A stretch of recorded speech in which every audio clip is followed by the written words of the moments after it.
You know that more and more people are leaving church buildings. My title says, do you believe that church is a business or not? I'm not going to get mad at nobody's answer. Um, this question was brought to me a few weeks ago in my email about churches being up under 501c3. Y'all know I've done videos on that, what 501c3 is all about. And then, do you look at church as a business or not? Because the more and more people I talk to, they have left the building. And the Holy Spirit is exposing so much that's going on in these buildings. I'm not talking about all churches. I'm not talking about all pastors. But you have to ask yourself, all the years you've been going to church, have you spiritually grown? Then you got to ask yourself, out of all the tithes and offering, all the building funds, all the programs, the revivals, the musicals, the fish fries, the bake sales, and then you look at the neighborhood, what has really happened? Who has really been helped? Have a lot of people been helped, or a lot of people been turned away just because of the simple fact they are not a member? So I'm gonna answer your question like this, Ren, from your email. The majority of churches is a business. There are gonna be a lot of people that disagree with OJT on that, and that's fine. But the actions is there. It's all in the proof. Because you think about it, how many stuck up, hard-headed, ego-driven pastors who I don't even want to start talking about these prosperity sent by Satan preachers out here. But how many of them, they actually shows you that this is my church. I own this church. I started this church. I. So, in other words, they look at the church as a business, and they are the owner. And that's exactly why they treat their customers, like employees. Somebody catch that later.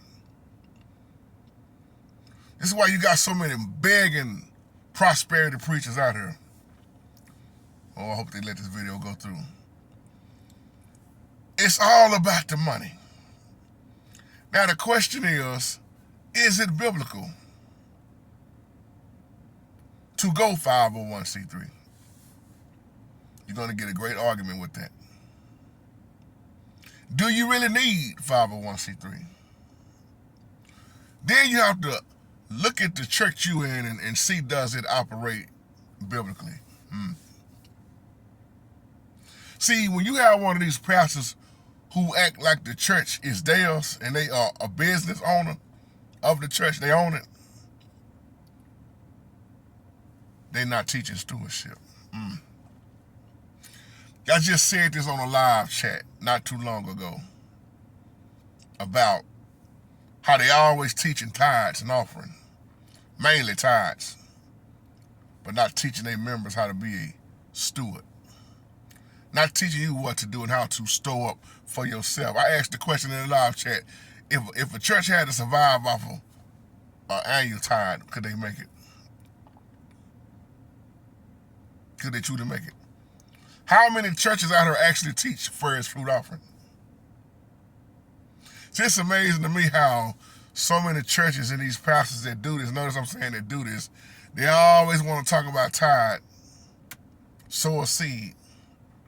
And the law, especially in Christianity, the law is over and done with, which is not. With grace and mercy, but the law is over and done with, but you're still taking up tithes. You still quoting Malachi. See, something wrong with that. You're not teaching stewardship.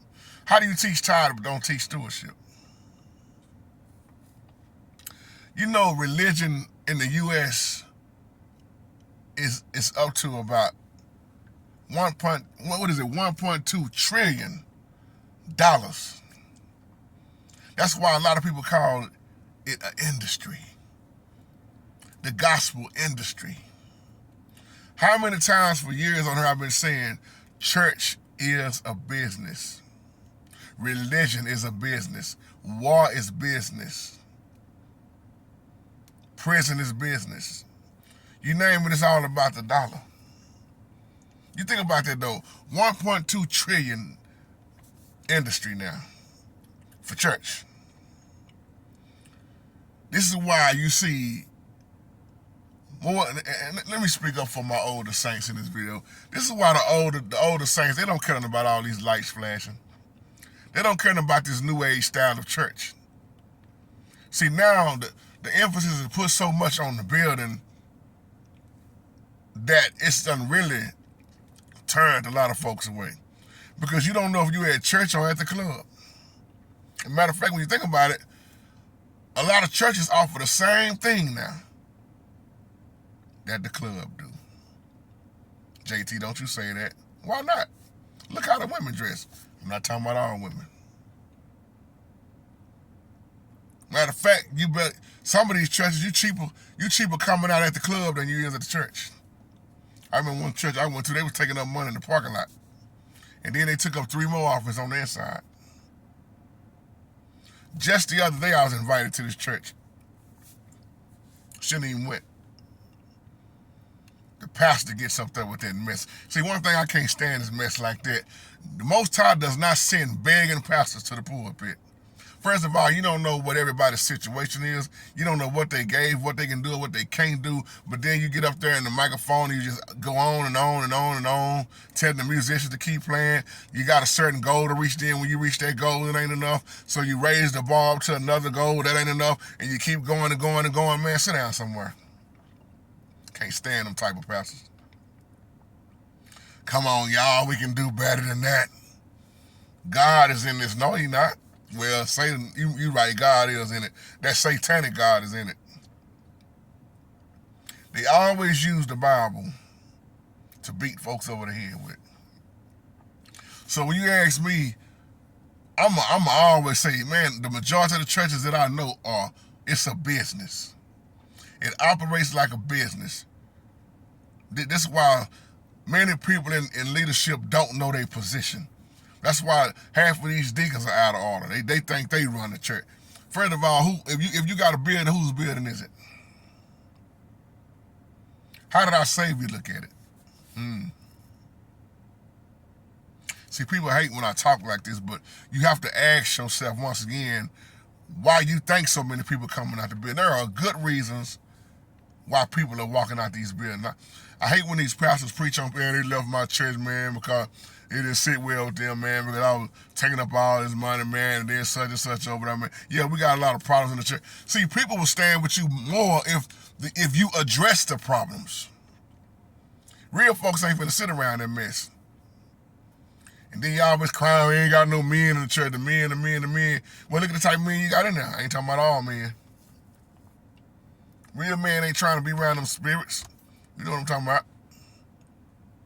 Them spirits is hopping around. They done jumped off the organ into the congregation and everywhere else in the church. As a man, how can you be a man of God, of Yahuwah, and don't address sin? See, that's why they didn't like Paul. Paul called it out. Called out sin. When you call out sin, you become very unpopular. When you call out sin, people hate you, especially when you tapping on their sin. So yeah, majority of them gonna operate like a business. The pastor is the owner. He's the owner. and you the member, you the customer. Prosperity preachers always look at their members like they are a customer. That's sad. You're a customer. You're an employee. And if your name ain't on the church roster, you're in trouble. That's why I'm so glad my name is not on anybody's church roster. The only thing I'm concerned about is having my name rolled in the book of life. That's it. Don't nothing else matter. It's a turn off to me when I hear pastor say, "Yeah, man, you come to my church, my church. I'm the one who started this. I got everybody together. I done really went to your head. Your title done really went to your head. God ain't in that church. Wait a minute, let me say that right. The satanic God is. I believe Satan got more churches standing up than the Holy Spirit. Buildings I'm talking about. Somebody will catch that later. Because there are many, many false prophets out here. But it's only a few that's standing real, standing bold. Is your church a business or not? Now, don't get me wrong, as I rightly divide this, it takes money. I understand that. It takes money to take care of your own home. It takes money. But the question is, when you take up all this money, what are you doing with it? You know what bothers me in the hood? When I see 6 or 7 churches on one street, some of them got more than that. And ain't hardly any of them doing anything to help others, other than what they're doing on the inside of their building. And they got the nerve to have the title missionary, and they really stationary. They ain't going out. There shouldn't be no church up that don't have a food pantry. There shouldn't be no church up that don't have clothes to give to the women's shelters, men's shelters, and to the poor, to the homeless. This is what it's all about. You should be tired of seeing all these churches, man, and the pastor putting up in a nice car, and the car look better than the church. But yet still you got a building fund, 20 years, 30 years. But your church look like a trap house. Your church look like a rundown crack house. Your church is just, you wouldn't even, you wouldn't even do your own house the way you do that church building. Your house wouldn't even look the way worse as that church building look. So what's wrong with these problems? What's up here? And once again, I'm not talking about everybody's building. See, I grew up around all this, man. Beat up churches. And 9 times out of 10, when you see all them on one street, it's just because somebody got mad at somebody and they all came out of the same home church. Such and such got mad and took a few members and went right on down the street on the opposite side and started up a church. Then somebody else hopped over on the next block. Church. You don't need no more buildings up. You know what you need to do? Straighten the hell up out of the ones that's up. You don't need no more buildings. Man, I see more churches than anything, man, in the black neighborhood. And I always say, man, what are they doing? And here go the crazy thing. Half of them don't even associate with each other. Because a lot of them can't stand each other.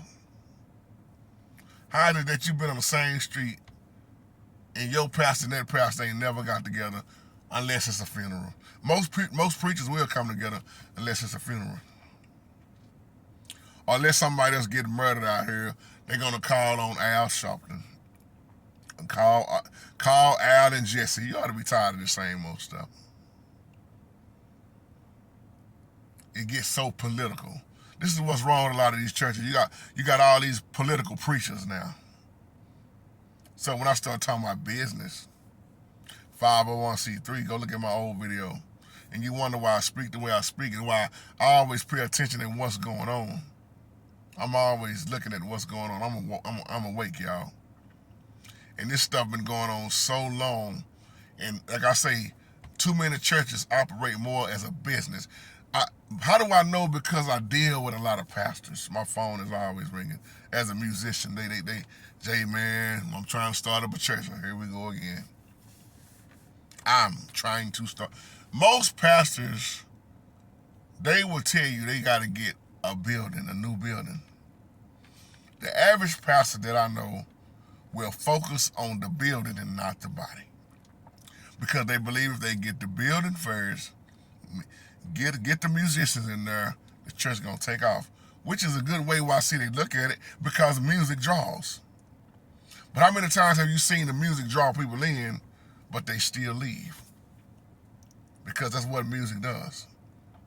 Draws, but that word should keep you. But how many times it's drawing people in, and then you get all these people who will not study for themselves, or you get the wrong people in leadership that runs other people off, and you sit up there preaching on them because they done left your building. But you got to remember, everybody ain't on the same level. Some things that go on in these churches, it'll take somebody off versus somebody else quick because they new in the faith and they don't know how to deal with that, and they gone. And they expect you to handle it as the overseer. Some of you pastors ain't overseeing nothing but the money. And you watered down, jackleg prosperity preachers out here, you ought to sit down or get set down. And I'm going to tell you something. You do not want the RUAC to sit you down. You don't want that. So it's time to stop playing. Y'all know who y'all are. Been doing this stuff for so long. Done got rich. Excuse me, some of y'all done got wealthy. And I mean wealthy. Off of that seducing spirits, philosophy, brainwashing people. And it's sad because more and more people are going to continue to get brainwashed because that's my pastor. He's not going to steer me in the wrong direction. So your pastor is higher than the Almighty God. So give me some feedback, family. If you believe church is a business, list in the comment section why. And if you don't think it's a business, list in the comment section why. That's my time. Y'all have a blessed day. Shalom.